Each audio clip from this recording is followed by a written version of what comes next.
Hello, JoBi. Hello, friends. Hello, audience. Hello, haters. Hello, detractors. Hello, dictators. Hello. I'm an equal opportunity host. So, JoBi, I want to talk to you, even though you're outside of the ring, right? So, but I could still talk to you. You're an ex-president, and Clinton too. Uh, First, hey, we live and we live and we live and we die and so on and so forth. I think you're brave enough. You've seen life and you've seen death and so on and so forth. Uh, I want to say something. I do believe there's this datum or separator between there's the first America and there's that separator and there's the latter America, which we live in now. The separator is Lincoln, Abraham Lincoln. I don't consider him a president, but hey, he's the change in America. It was really Lincoln, and the Civil War was a military coup, if you will. We know that by now. But afterwards, I do believe you're the best president, period. No doubt about it. They try to smudge it. They try to, the facts about you, they try to smudge and erase the facts about you. But people who know, they do know. But why am I making this video here? So I got me an idea, and I think it's a very important idea. So I'll talk to you and everybody else, right? Maybe if you're, maybe you're not listening. So anyways, at any rate, this South Africa thing, like bringing whites into America and so on and so forth, I got me an idea. Now you may say, wait a minute, you stole the idea. No, actually, I didn't steal the idea. The other side may have stole the idea, but this is not what I'm talking about. I remember when F.W.D. Clerk, right, handed over presidency to his brother, Nelson Mandela. I have no respect for either. Well, not for Mandela, maybe, I don't know. Regardless, nonetheless, an idea hit me. I thought to myself, I was still thinking of Syria as my homeland and so on. I thought to myself, I was like, why don't we just, because now these guys are not going to be able to live there, right? Because now there's a change and, give me a second. You ought to talk to those, I don't know what their name is, but they keep putting stuff in my laptops. Anyways, so, and that slows down, that I'm not okay with that. So, at any rate, wait a minute. I know that is, right? So, at any rate, I thought these guys are not going to be able to live there. Why? Because of the vengeance, because of the injustices that were visited upon the blacks of South Africa, and so on and so forth, right? So I thought, why not bring him and give him farms, let's say farmland in Syria, right? That was back then. Of course, I abandoned the idea. So speaking of whites and blacks and so on, I didn't steal the idea. But then I got me an idea, and that idea has nothing to do with this, right? Now, speaking of South African, white South African, if I recall correctly, the majority of them immigrated to Europe.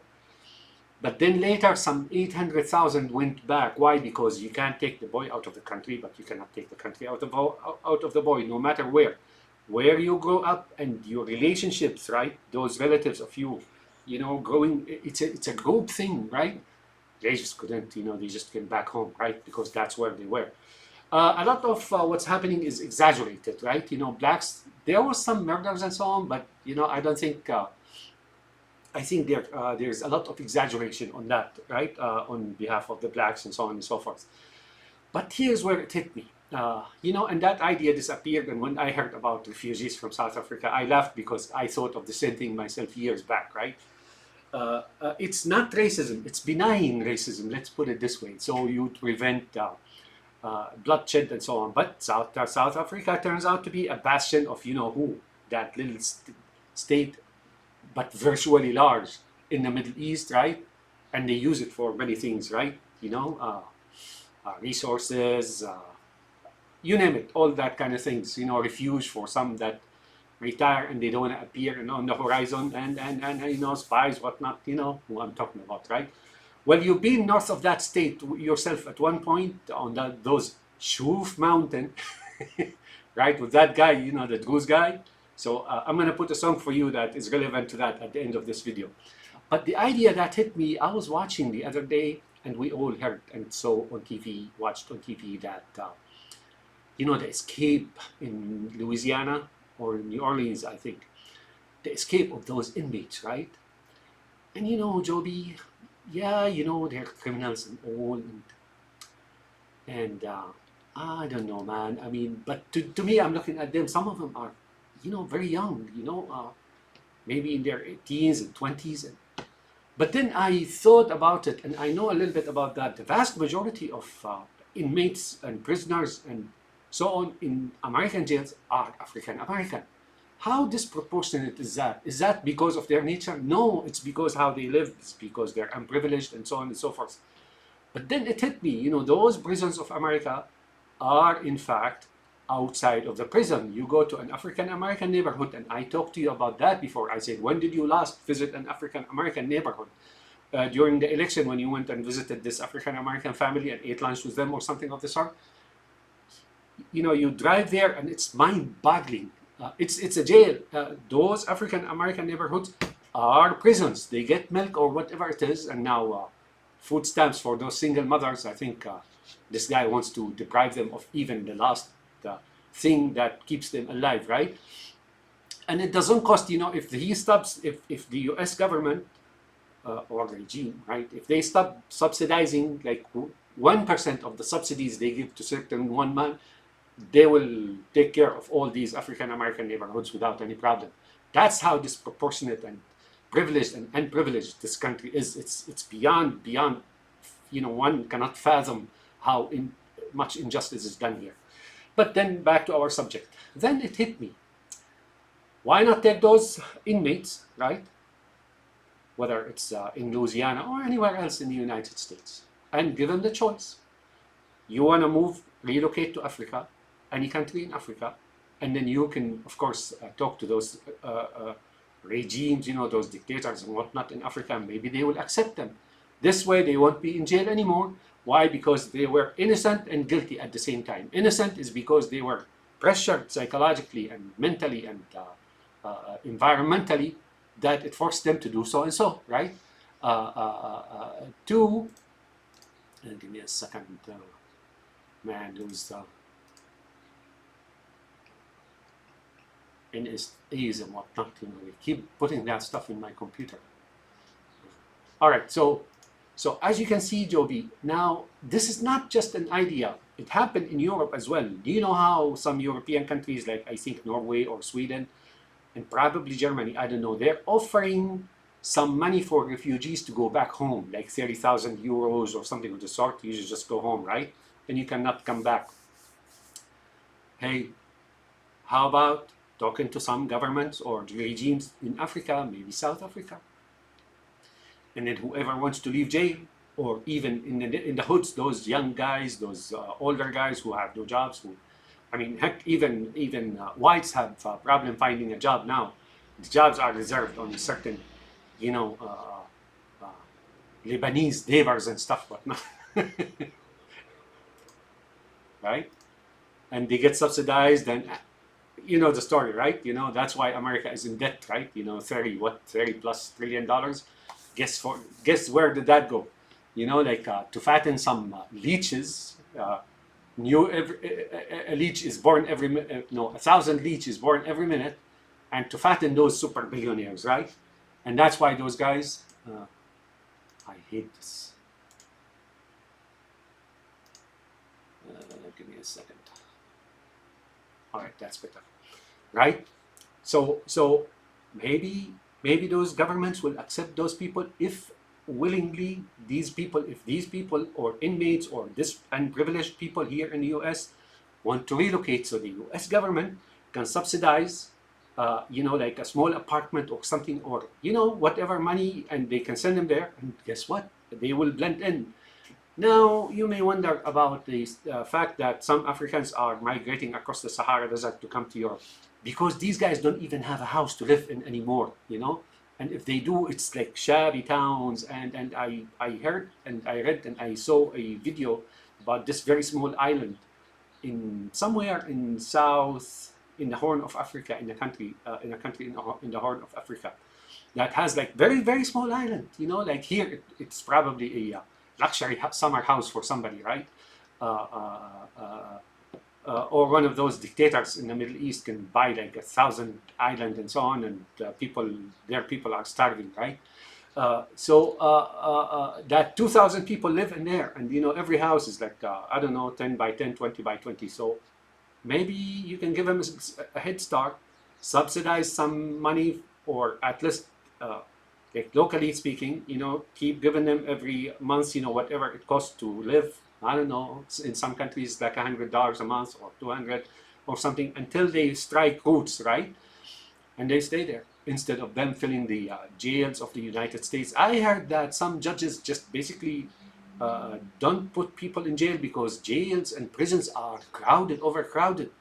That's, you know, so you see the point here, JoBi, is, and I am saying this, it's not because that uh, uh, uh, African American segment of the population is going to eventually exit from their plight and their misery and then have jobs and blah blah blah, right? No, they won't, and I can see it clear, and you can see it. They're downhill, and there is not one time where they will be rich again. You know, like leave their neighborhoods and so on and so forth.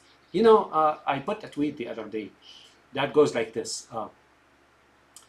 That they say here, your investors, you know, like Greeding, Frensington, and Fleesem Institute of De-Economicization and Definancing in New York, said that if manufacturing in China there is no substitute for the resources of or the labor in China. Yeah, there is. Look, 45 million African Americans here, they could be trained, and but you know that's not going to happen. And why are they kept like this? For their votes, you know, they're kept empty headed, and it's a sad story, JoBi. You know, maybe you know, you're at the last leg of your life. You know, we all are at one point.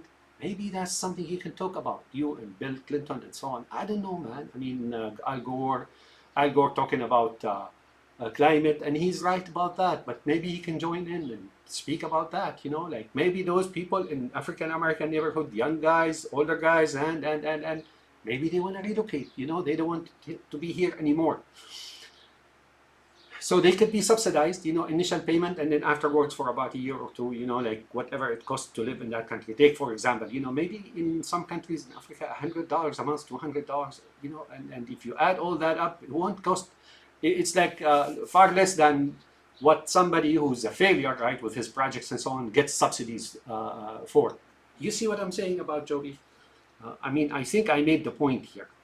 It could be elaborated on further. Now, also, don't talk to their leaders, you know, the Jackson and the, what's their name? Farrakhan and, you know, that fat guy. And Bro Obama. And, don't talk to those. Don't talk to their leaders. Don't involve them, because these guys are living off the misery of their people. That's Sharpton, yeah? Sharpton. These guys are basically living of the misery of their people. Otherwise, if there are no black Americans, these guys would be homeless or something like that. So the Jackson and so on, Jackson doesn't do anything, right? He just keeps them down. And if there's any event or anomaly or whatever it is, he shows up immediately. They push him out and out in the media and so on. And he goes trying to represent whatever is in there so he can stifle it. You know the guys, right? Obama paid I don't know how much he paid for the stock market, and not one penny for his black people. Why? Because he deep down inside feels he's not black, right?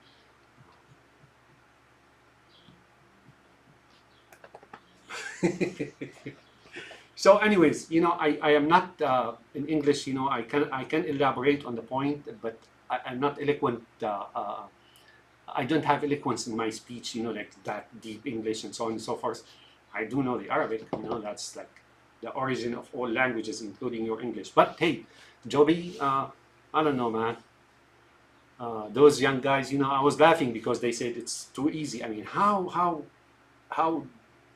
so disconnected from life can you be when you're escaping from jail, and you put easy, too easy, LOL, and they didn't even spell two TOO, they spelled it two. That means they're not even educated, right? So I don't know. Let's have some mercy, in our hearts. Maybe that's something that uh, the man, or not the man, the God upstairs, maybe he will look at you favorably. I don't know, on us, if we feel humanity and look at those people. And so, as you can see, just like the European countries offering refugees certain money just to go back home, maybe some blacks, especially those in jails, if they find freedom wherever they go, and there will be local in a little bit of time, maybe they want to do that. If you give them a start-up money and then pay them for like a year or two, I don't know, $100, $200 a month, whatever the cost of, decent living until they establish themselves. This may sound racist. No, man. I mean, this here is about salvation, about relieving, freeing people, So, JoBi, make your contacts, man. Do your contacts and talk to those, or I don't know, in the current government, in the current regime, right? Maybe they can talk to those African countries, and African countries, if they get somebody with few dollars, they will more than welcome to, they will more than welcome them. Let's put it this way. Do you remember when England wanted to repatriate, or not repatriate, ship those Syrian refugees and other refugees to Rwanda and Burundi? I don't know. Maybe South Africa, maybe those two countries, maybe they'll take them, right? If they come with some dollars, right? Which would not be much on the account of the United States. That's all I have to say. So I don't know. Maybe if one immigrate, like for 2 years, $100 a month, and then if startup money, or something like that, maybe $10,000, $20,000, that buys them a little bit of a place to live in, or something of the sort. Those African Americans, and if they don't get paid, and if they come back, they cannot come back. And that's their liberation, that's their salvation. Their future is bleak. You know it, I know, right? I mean, when I came to this country, a house that used to be worth $70,000 now is like $500,000. You ever think it's going to go back to be $70,000? No. So how are these African Americans going to fare well in the future? That's not going to happen. Have a nice day, and I'm going to put a song for you. I know you've been in the Shuf Mountain, visiting that June Blatt. I can't place the name, I swear. But he's got a nice joint in there. I know you enjoyed it. And here's a song from his neck of the wood. Listen.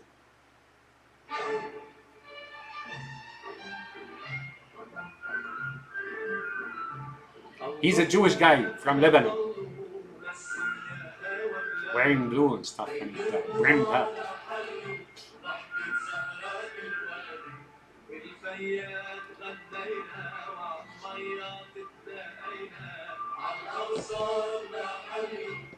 I live about 100 miles from there. Maybe less, I think. I mean, I was born and raised in an area like this.